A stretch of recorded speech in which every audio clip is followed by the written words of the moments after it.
Finally ছোট ভাইয়ের বিয়ের কথাবার্তা শেষ হলো আজকে। আর বিয়ে বাড়ি মানেই হচ্ছে অনেক বেশি হই হুল্লোড়, আনন্দ। আর বেশি বেশি ভাই বোন থাকলে তো কোনো কথাই নেই। সব ভাই বোনরা আস্তে আস্তে বড় হয়ে যাচ্ছে আর সবার বিয়ের পালা চলে এসেছে। আর বিয়ে বাড়ি মানে যেমন হই হুল্লোড় তেমন অনেক বেশি কাজকর্ম, ঝামেলা, দায়িত্ব সবকিছু নিয়ে থাকবে আমার আজকের ভিডিও। আশা করছি তোমাদের অনেক বেশি ভালো লাগবে। আসসালামু আলাইকুম, this is me Swarna from স্বর্ণাস blog. কেমন আছেন আপনারা সবাই? আশা করছি সবাই অনেক বেশি ভালো আছেন। যেহেতু বাড়িতে একটা বিয়ে শাদীর প্রোগ্রাম খুব শীঘ্রই, সেই কারণে ছাদের মধ্যে অনেক অনেক গাছ আছে আমাদের আন্টির বাসাতে। তো সেই গাছগুলো পরিচর্যা করা হচ্ছে আর সেগুলোকে আস্তে আস্তে একটু একটু করে সাইড করা হচ্ছিল। শুধু কি গাছের পরিচর্যা করলেই হবে, নিজের দূরে একটু স্কিন কেয়ার করতে হবে। তো স্কিন কেয়ার করার সময় মাঝে মাঝে আমি আমার আন্টিকেও নিয়ে আমার সাথে, আজকে নিয়েছিলাম আমার ছোট ভাইকে। যেহেতু সামনে ওর স্পেশাল দিন আসছে, স্পেশাল দিনে একটু স্পেশাল ভাবে নিজেকে সুন্দর রাখতে হলে তো অবশ্যই একটু স্কিন কেয়ার করা উচিত। আমি জোর করে আমার ভাইকে দিয়েছিলাম, বেচারি তো লজ্জায় শেষ। এইদিকে ছাদে কিন্তু কাজকর্ম শুরু হয়ে গিয়েছে অলরেডি। আমি বিকেলে চা খেতে খেতে ছাদে তাদের কাজকর্ম দেখছিলাম। আর খুবই খুবই ঠান্ডা ছিল সেই দিন। সাধারণত ঠান্ডার দিনে এই ছাদের মধ্যে যাওয়া হয় না বিকেল বেলা, কারণ অনেক বেশি কুয়াশা পড়ে যায় আর প্রচুর পরিমাণে বাতাস থাকে। কিন্তু সেদিন যেহেতু ছাদে মোটামুটি একটা কাজ চলতেছিল, সেগুলো দেখার জন্যই গিয়েছিলাম। আর কাজ মোটামুটি প্রায় শেষের দিকে, সুন্দর করে সবকিছু সাজানো গোছানো হয়ে গিয়েছে। আমরা সবাই মিলে ছাদে গিয়ে তাদের কাজকর্ম দেখছিলাম, তারা কতটুকু কাজকর্ম গুছিয়ে নিয়েছে। রান্না বান্না করার জন্য কি কি লাগবে সবকিছু এনে একদম জোগাড় করা হয়েছে। আর এর মধ্যে আমার ছোট ভাইও চলে এসেছে। এখন আমরা সব ভাই বোনরা একসাথে আড্ডা দিব।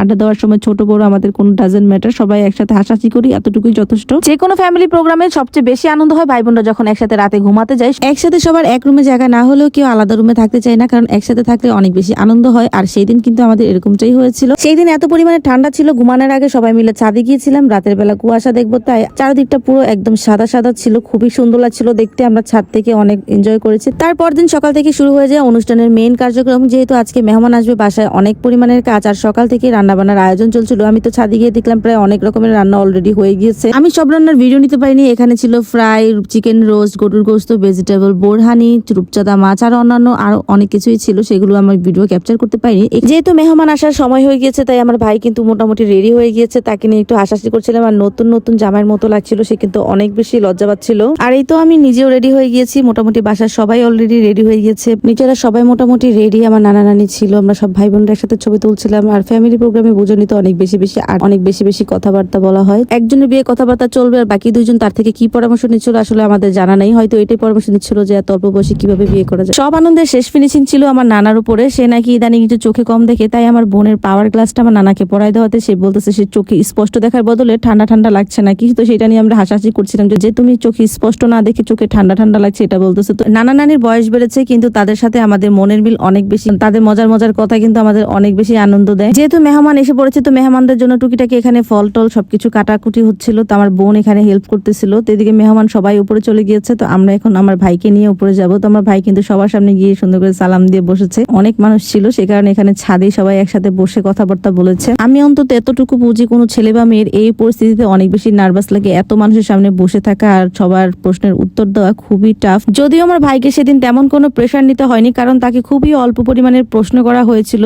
এইখানে বউয়ের নানা বা দাদা কেউ একজন হবে হয়তো, তাকে খুব জোর করে সালামি গুজে দিচ্ছিল। আমার ভাই তো লজ্জায় নিতে চাচ্ছিল না। আর আমরা ভাই বোনরা এবং ফ্যামিলির আরো মেম্বাররা সবাই মিলে দেখছিলাম কিভাবে এই সিচুয়েশনটা আমার ভাই হ্যান্ডেল করছে। মেহমানরা খাওয়া দাওয়া শেষে ছেলে দেখে সালামি দিয়েছে, তারা এখন বাসায় চলে যাবে। আর এদিকে আমরা ভাই বোনরা গুনছিলাম যে সে কত টাকা সালামি পেয়েছে। তো সালামি নিয়ে সবাই হাসাহাসি করছিলাম কে কত টাকা নিবে। সালামি দিয়ে আমার ভাইয়ের পকেট ভরে গেল, আমাদের তো কিছুই হলো না। সবাই চলে গিয়েছে গেস্টরা। এখন আমরা সবাই মিলে একসাথে আড্ডা দিচ্ছিলাম, ফল খাচ্ছিলাম। আর এখানে মিষ্টি সবাইকে বাসায় বিলানো হবে। ভাইয়ের কাবিনের ব্লগগুলো দেখার জন্য সবাই আমার পেজটা ফলো করে দিও। আজকে পর্যন্তই। আর গিয়েছিলাম সেদিন সবাইকে চা বানিয়ে খাওয়াবো। আর চা বানাতে বানাতে আমি কোন ধানে গিয়েছিলাম। আর এদিকে আমার সব চা পড়ে অবস্থা খারাপ। আজকে ভিডিওটা এই পর্যন্ত। সবাই ভালো থেকে সুস্থ থেকো। ভিডিওটা কেমন লাগছে অবশ্যই কমেন্ট করে জানিও। আল্লাহ হাফেজ।